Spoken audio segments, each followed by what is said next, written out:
ஒரு மிக்ஸி விளம்பரம் வருமே, நினைவு இருக்கா? பிரீத்திக்கு நான் கேரண்டி அப்படின்னு விளம்பரம் வரும். பிரீத்திக்கு நான் கேரண்டி. அந்த மாதிரி இவர் மோடியின் கேரண்டின்னு ஒரு புது விளம்பரத்தோட வந்திருக்கிறார்.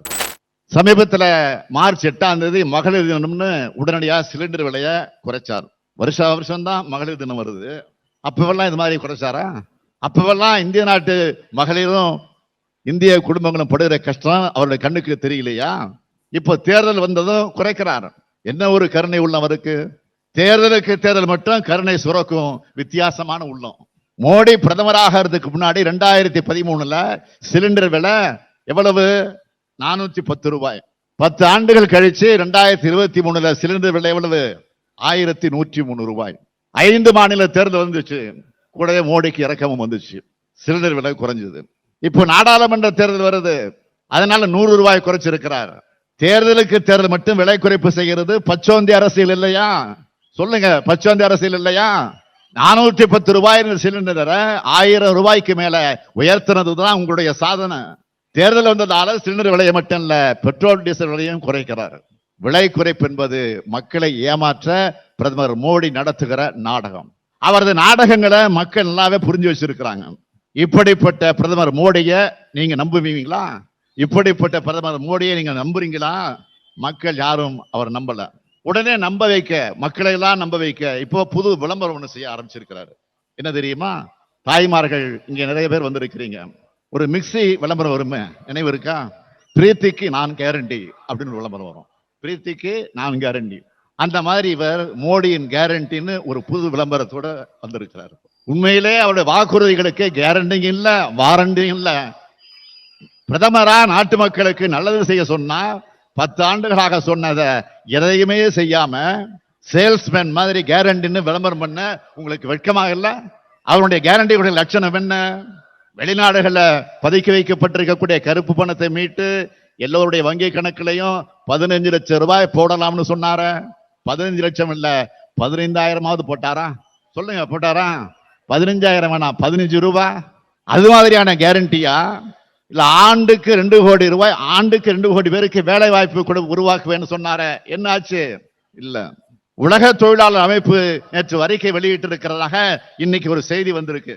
இந்தியாவிலேயே வேலையில்லா திண்டாட்டத்தால 83 விழுக்காடு இளைஞர்கள் பாதிக்கப்பட்டிருப்பதாக அந்த அறிக்கை சொல்லுது. இதுதான் மோடி சொல்ற கேரண்டியோட லட்சணம். புதுசா வாக்குறுதி கொடுத்தா நிறைவேற்றாத பழைய வாக்குறுதிகள்லாம் மக்கள் மறந்துடுவாங்கன்னு பிரதமர் மோடி தப்பு கணக்கு போடுகிறார். பிரதமர் மோடி அவர்களே, தேர்தலுக்கு தேர்தல் நீங்கள் வெறும் வாயால் வடை சுடுவீங்கன்னு மக்களுக்கு நல்லா தெரிஞ்சு போச்சு. தமிழ்நாட்டுக்கு ஒண்ணுமே பண்ணாம 10 ஆண்டுல ஒரு சிறப்பு திட்டத்தை கூட நிறைவேற்றாம, அறிவிச்ச எய்ம்ஸ் மருத்துவமனை கூட கட்ட தொடங்காம, பேரிட நேரத்தில் நிதி தராம, ஒரு இரங்கல் கூட சொல்லாம, இப்போ தேர்தல் நேரத்தில் மட்டும் இங்க அடிக்கடி வாக்கு கேட்டா உங்களுக்கு ஆதரவு தர நாங்கள் என்ன ஏமாளிகளா? நாங்கள் என்ன சோத்தால் அடித்த பிண்டங்களா அப்படின்னு மக்கள் கேட்கிறாங்க. பதில் சொல்லுங்க பிரதமர் அவர்களே. இவர் இப்படி வெறும் கையால் முழம் போடுகிறார்னா இன்னொருத்தர் இருக்கார், பழனிசாமி. பழனிசாமி யாரும் தெரியல உங்களுக்கு? காத்தாலேயே கம்பு சுத்துவார். காத்து இருக்கு பாருங்க, அதுலயே கம்பு சுத்துவார் அவர். நடக்கிறது நாடாளுமன்ற தேர்தல். 10 ஆண்டுகளாக மக்களுடைய விரோத கொள்கைகளால நாட்டை படுகொலில் தள்ளியது ஒன்றிய பாஜக அரசு. மண்புழு மாதிரி ஊர்ந்து பதவிக்கு வந்து பதவி சுகத்துக்காக பச்சோந்தியாக மாறி பாஜகவுக்கு பார்ட்னரா இருந்து தமிழ்நாட்டு உரிமைகளை அடகு வச்ச பழனிசாமி கூட்டணியிலிருந்து வந்துட்டோன்னு கபட நாடகம் நடத்துகிறார். நான் கேட்கிறேன், எங்கேயாவது பாஜகவையோ மோடியையோ விமர்சிச்சு ஒரு வார்த்தை பேசுறாரா? பிரதமர் பற்றி மட்டும் இல்ல, ஆளுநர் பத்தி கூட பேசுறது இல்ல. இதை நாம கேட்டா உடனே இப்ப என்ன சொல்றா தெரியுமா? ஆளுநரால எங்களுக்கு எந்த பிரச்சனையும் இல்லை, அப்புறம் ஏன் நாங்க அவரை பத்தி பேசணும்? அறிவு கொழுந்து மாதிரி கேள்வி கேட்டிருக்கிறார். ஒரு பொறுப்புள்ள எதிர்கட்சி தலைவர் பேசுற பேச்சா இது? ஆளுநரால இந்த தனிப்பட்ட ஸ்டாலினுக்கோ திமுகவுக்கோ எந்த பிரச்சனையும் கிடையாது. அவருக்கு எங்களுக்கு என்ன வாய்ப்பு தகராறா? பாகப்பிரிவினை தகராறா? பங்காளி தகராறா? சொத்து பிரச்சனையா? தமிழ்நாட்டு மக்களுக்கு நன்மை செய்யறதை தடுக்கிறார். தமிழ்நாடு சட்டமன்றம் நிறைவேற்றி அனுப்புற சட்டங்களுக்கும் சட்ட முன்னோடிகளுக்கு அனுமதி அளிக்க மறுக்கிறார். இதுதான் எங்களுக்கும் அவருக்குமான பிரச்சனை. மக்களால் தேர்ந்தெடுத்து அனுப்பி வைக்கப்பட்ட மக்கள் பிரதிநிதிகளால் உருவாக்கப்பட்ட சட்டங்களுக்கு அனுமதி தராம ஆளுநர் இழுத்தடிக்கிறது தமிழ்நாடு சட்டமன்றத்தை இழிவுபடுத்துறதுக்கு சமம் இல்லையா?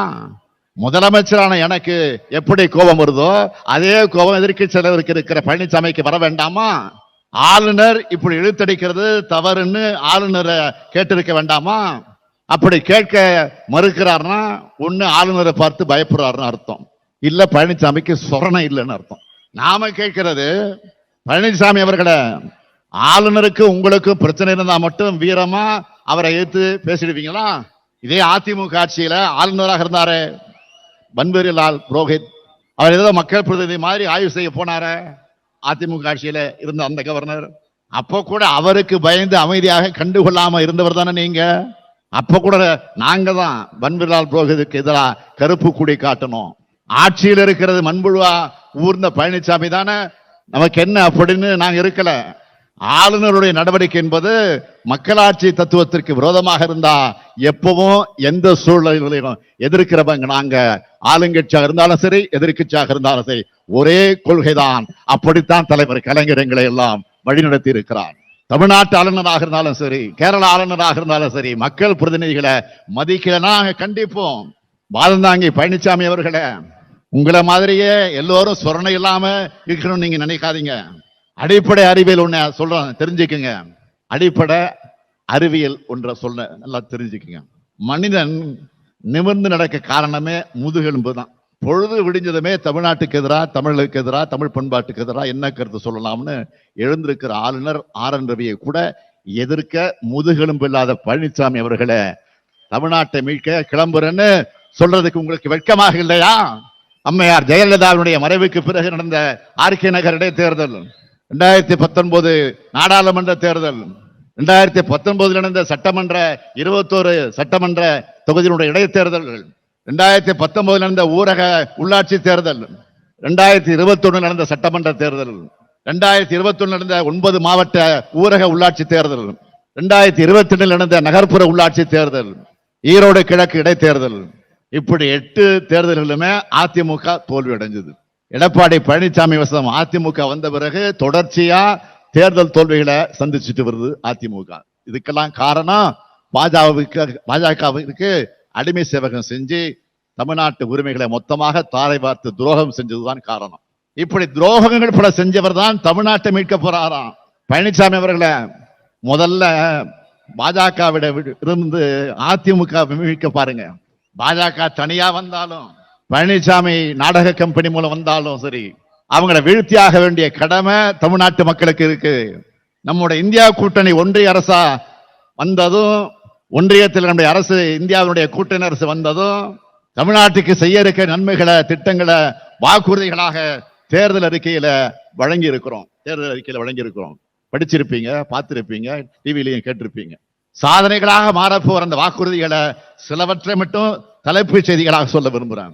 10 ஆண்டுகளா சாமானிய மக்கள் எவ்வளவு கஷ்டப்படுவாங்கன்னு கொஞ்சமும் நினைச்சு பார்க்காம மக்கள் விரோத பாஜக அரசால் தொடர்ந்து உயர்த்தப்பட்ட பெட்ரோல், டீசல், கேஸ் விலை குறைக்கப்படும். சிறுபான்மையின மக்களுக்கு எதிரான சட்டங்கள் ரத்து செய்யப்படும். தேசிய நெடுஞ்சாலைகள் இருக்கிற சுங்க சாவடிகள் முற்றிலுமாக அகற்றப்படும்.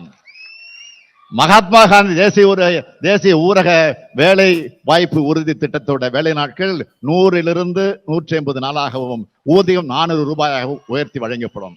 மாணவர்களுடைய கல்வி கடன் முற்றிலுமாக தள்ளுபடி செய்யப்படும்.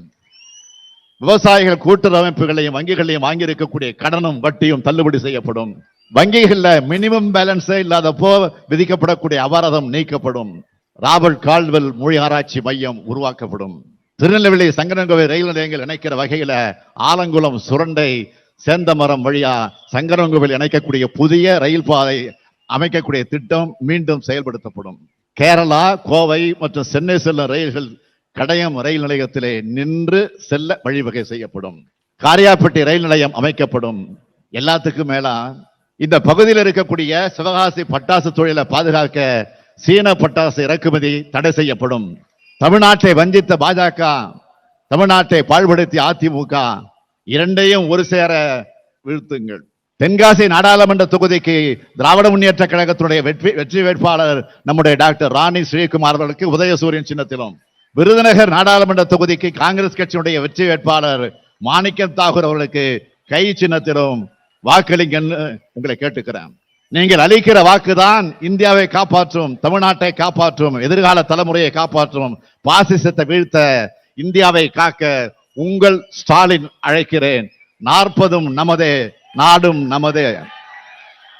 40 நமதே, 40 நமதே, 40 நமதே. இன்னும் சத்தமா 40 நமதே. நன்றி, வணக்கம்.